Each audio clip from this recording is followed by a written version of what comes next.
Parlons de cette fâcheuse habitude que les gens ont de se disputer dans les foyers. En effet, je sais que vous avez peut-être dû constater que, et peut-être même que ça peut être vous, hein.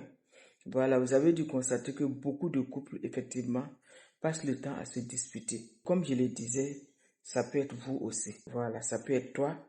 Dans ton couple, tu passes le temps à te chamailler avec ton mari, tu passes le temps à te disputer. Et tu as l'impression que vous n'êtes pas du tout sur la même longueur d'onde. Vous ne vous comprenez pas, vous ne vous entendez pas. Et tout le temps, ça fait des palabres, ça fait des disputes. Et parfois, tu te poses la question de savoir, mais qu'est-ce qui se passe au juste? Pourquoi est-ce que je passe le temps à me disputer, avec mon conjoint ou bien avec ma conjointe? Sachez que parfois, c'est juste parce que vous n'arrivez pas à communiquer. Ou du moins, vous ne communiquez pas de la bonne manière. Parfois, les gens ont l'impression que quand on dit communiquer, il faut simplement parler. C'est ce qui se passe dans beaucoup de couples. Ils passent le temps à parler.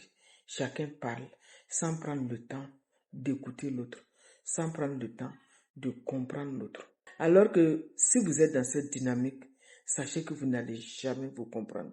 Sachez que vous allez toujours passer le temps à vous disputer. Parce que personne n'est prêt à avoir une oreille attentive. Ce que l'autre est en train de dire, à prendre en considération, c'est dire et à essayer de le comprendre. Parce que quand on parle, on exprime un besoin, on exprime un ressenti, ou du moins des ressentis. Et il faut que notre interlocuteur, prenne le temps de nous écouter, prenne le temps de comprendre ce que nous sommes en train de dire et d'accepter aussi ce que nous sommes en train de dire.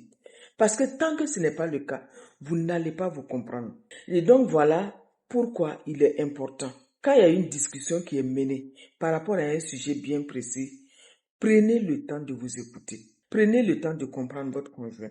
Qu'est-ce qu'il est en train d'exprimer? Et si je dois me remettre en cause, que je mette mon ego de côté, que je mette mon orgueil de côté, que j'essaie de comprendre où se situe moi mon erreur. Parce que quand il y a un malentendu, quand il y a un conflit, tous les deux sont coupables. Mais très souvent, on passe le temps à rejeter la faute sur le conjoint, sans soi-même remettre en question. Et c'est ça qui fait que les disputes sont interminables. On est toujours en train de se disputer. On est toujours en conflit. Donc, prenez le temps de vous écouter si vous voulez éviter certaines disputes. Et deuxièmement, ce que je vais dire aussi, prenez le temps de résoudre réellement les problèmes. Parce que tant que les problèmes ne sont pas résolus, ils vont revenir toujours sur la table de discussion. Et vous allez voir que non seulement vous passez le temps à vous discuter, mais vous passez toujours le temps à parler de la même chose. Ce sont les mêmes problèmes qui reviennent. Parce que tout simplement, vous n'avez pas pris le temps de résoudre, de trouver des solutions à ces problèmes-là. Parce que quand vous vous disputez, chacun veut avoir raison. Quand c'est comme ça, c'est difficile.